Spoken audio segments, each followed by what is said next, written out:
guys? This is Troy D from the Troy D 24/7 Mall channel, your source for on point and no hype reviews. Welcome back yet again, everybody. It's great to see you guys again. Today, I've got a fragrance that I'm really quite excited to talk about because I got a lot of different feedback on this fragrance, but mostly what I got was that y'all were pretty excited for this fragrance to be reviewed. Now, as a reviewer with very limited time, and believe you me, I got very limited time right here with my work. I always throw out feelers out there, whether it's on my community tab or my Instagram or through the groups. I do throw out feelers and I really do listen, and I try to see, which fragrances are really worthy of a full thorough review. And the big reason why this fragrance really deserves a full thorough review is that first and foremost, a lot of people want to know the real deal about this fragrance. A lot of people can't really classify this fragrance and put it in a box and put it in a very easy statement description. So a lot of people want me to do a thorough one where I truly break it down and I really let y'all know what this fragrance is truly about. Also, as I go through the review of this fragrance, I'm going to cross-reference a lot of those feedback that I did get from Fragcom, from y'all about this one right here. This fragrance is none other than Xerjoff Zefiro, folks. Zefiro from the 1861 collection. This fragrance is an ode to Rome, okay? So this fragrance is all about the glamour, the beautiful facade of Rome, guys. And the entire collection, the XJ 1861 collection, basically commemorates 150 years of Italy being the country. And of course, everything that goes with Italy. And that includes pizza and pasta. But more importantly, the glamour, the prestige, the historical significance of Italy is celebrated with these perfumes. Now, I'm not gonna keep you guys waiting anymore. Let's go spray this thing right now.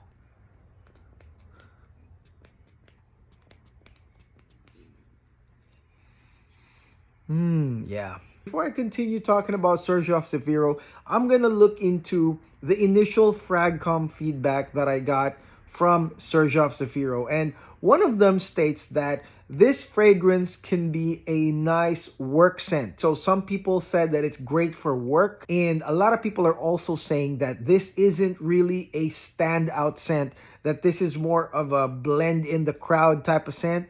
And so I really thought about that actually before I started wearing Zefiro. So here's my feedback. First and foremost, guys, there are parts of Zefiro that are gonna be those notes that are gonna be familiar to you guys, and you will get that on the initial blast of Zefiro. I'm gonna rank the opening notes based on the intensity, and I'm gonna go from highest to lowest so you guys can get a picture of what the smell could possibly be like. And why is this important? This is important because let me tell you guys, when it comes to Zefiro, the opening part or the top notes part of Zefiro is the longest part of the entire perfume. So I tested it many times, and this initial salvo of notes is going to be the longest part. So most likely, Zefiro is going to get judged based on that.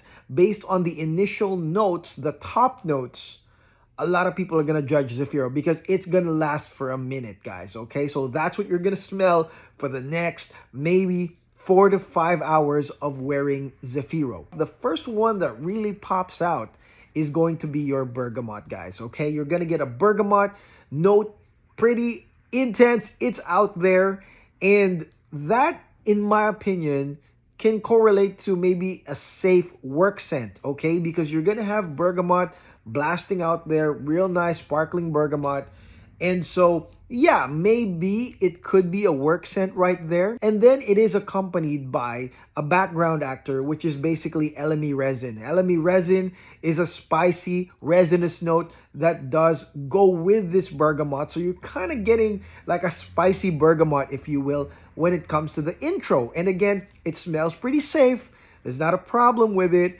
And I think that that's where that feedback really comes from. Now, within a few minutes, of course, the gears start turning, and you are going to get Artemisia, aka wormwood, aka the absinthe smell. Okay, it's like an herbaceous absinthe type smell. It is the second most relevant, most intense note here in the opening. You've got bergamot, and then you've got Artemisia. Again, the LME resin is in the background. It's bringing in that spice, that resinous smell. And the wormwood is the herbaceous one, the one that really comes out like an absinthe type of smell. Now, the last time I smelled a fragrance that really had wormwood, I believe it was by Killian Taste of Heaven. And I think that that fragrance was really like it had a lot of wormwood in it. I would say right here that the wormwood, although it is a main player here in this opening, I don't think that it overcomes the bergamot. And I think that they go hand in hand with the LME resin being the spicy facet right here. And so it doesn't feel like the wormwood comes in and it's like a shocker because you do have that LME resin. But I will say this, guys, that I think that the wormwood right here, the Artemisia, is the make it or break it. Because after a few minutes of the bergamot coming in, you are going to get that wormwood slash Artemisia really amping up. People will either love it or hate it or really like it. But I think that that's really the tipping point. And the crazy thing is, when I looked into the Fragcom feedback yet again, a lot of people, there was still a good amount of people, okay? Even when a lot of people were saying this is such a great perfume, a lot of people were still saying, I know it's too much for me. I don't like it. The intro really hit me wrong.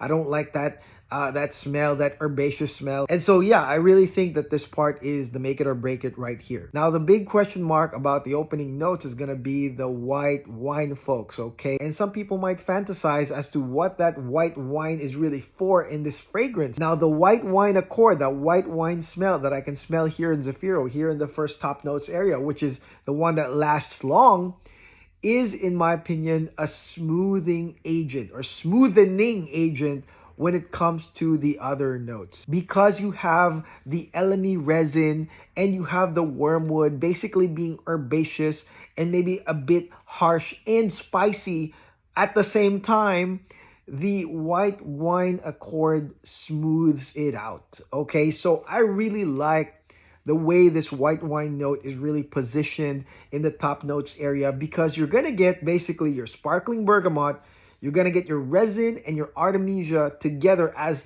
the disruptor here in this opening. And then you are going to get that white wine accord that will basically smooth the whole thing out. One thing I'll say about Xerjoff Zefiro is that it is smooth, guys. I love the transitions in this perfume. Okay, so let's talk about the mid notes, guys. So as I was smelling this long intro, this long opening salvo of Xerjoff Zefiro, I was actually starting to believe that maybe this could be a safe scent, that this could be a scent that can be worn at work. I think that this is so unisex that anybody, guy or girl, can wear this, and it will be kind of safe because actually a lot of the notes that's supposed to be popping are kind of smoothed out by the white wine accord, for example, and the bergamot. But the funny thing is, once the mid notes started kicking in, I had a totally different perception of the perfume, because basically the notes that do come in after this, you're going to get carnation, which is a floral note, and then you're going to get a really good dose of iris, guys, okay? So iris and carnation, floral notes coming in, powdery, creamy, and the moment those kicked in, I will say this, that my mind was out of the office, okay? I wasn't thinking about a work scent anymore. I was thinking more of a vacation scent.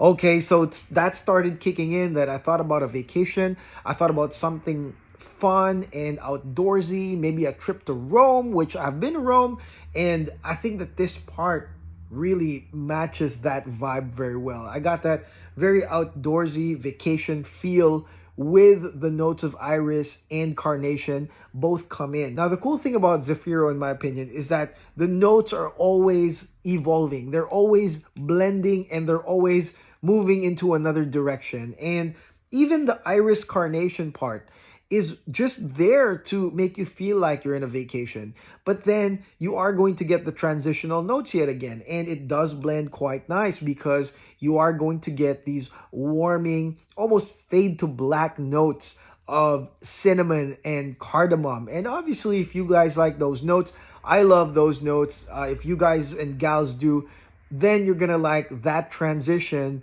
off of the iris, off of the carnation and the florals into something warmer and spicier yet again, which is a continuation from the beginning, which was already spicy. Now, the big question mark when it comes to Xerjoff Zefiro is going to be your incense note. A lot of people are talking about this incense, and really, when you look at it on face value, you look at the notes listing, you're going to be like, where does this like incense note come in? Now, let me tell you, the cardamom and the cinnamon, those notes are precursors into the incense. And matter of fact, once the incense does come in, there's going to be another set of notes that's really going to catch it. A lot of people, when they think of incense, they kind of think of something churchy, something almost ancient in the smell. Now, the thing about the incense is that it only lends a slight moment of a true incensey part, but really it is a bridge note. It is blended with both the cinnamon and cardamom coming in, and then it is caught by honey and amber. The best way I can describe this is that it's like a sweet incense, or you can say a sweet warming incense, if you will. It's a nice transition, but it's not going to be that churchy type of incense. And really, heading into the base notes, you are going to get a woody, ambery type of dry down right here with the incense. It matches it. And then, of course, honey. Honey will be the sweet element that really pops out. If you like honey amber fragrances, then this is your dry down right here. And I really like the way it transitions from the warming spicy notes into this honey amber woody dry down. So I really like it, guys. I think that it's a A++ on the way that the notes really transition right here. So all in all, I believe that Xerjoff Zefiro is going to be for you. And what that really means is that this is not really a fragrance for those that are looking for external validation. Those that are looking for compliments, really. You will get complimented, but it's not going to be one of those perfumes. I really believe that this is for someone that is already validated inside and outside. And if you are just looking for fragrance that really will support that claim, it will support your self-validation. And it's also, in my opinion, a nice hedonistic perfume. It's really for your own pleasure, not for others. I think that if you're a fan of perfume, you're a fan of notes that are swirling and playing around and transitioning, Zefiro is definitely a good one. And also, this fragrance, I think, is a fragrance that is not going to be something you can put in a box, just like what I thought in the beginning. I don't think this is a fragrance that you can easily classify, that some of those fragcom guys can just describe within like a word or a comment. I don't think so, and that's why I did a thorough review of this fragrance, because really there are so many different facets here to enjoy that you can't say, well, this is just a bright perfume or this is just a spicy perfume, because it's got elements of both, and they do transition, like I said, very, very well. Performance, guys, this fragrance lasts quite long, over 12 hours of a significant scent.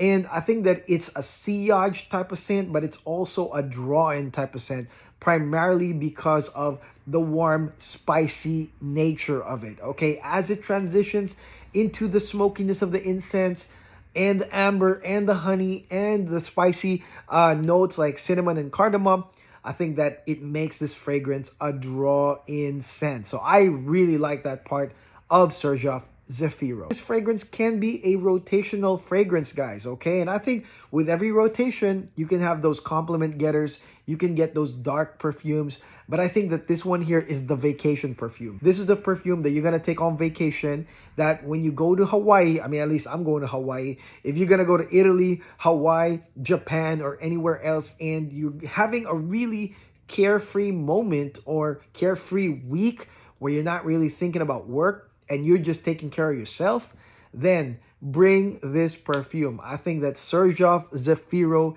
is the best, or one of the best, vacation perfumes out there. All right, so that is it. That is my review on Xerjoff Zefiro, folks. Let me know in the comments below what you guys or gals think of Xerjoff Zefiro. I know you guys have a lot to say, so please comment below. And again, thank you very much for liking and subscribing to the channel. I really appreciate it. Please continue to watch my videos and anticipate them, and actually contribute to the feedback by answering some of my community posts when I do drop those questions. And if I drop like a poll, please do answer them, because it really tells me what the next perfume is going to be like. So let me know, guys, what you want next. And again, thank you for watching. God bless. Take care. Have a great week.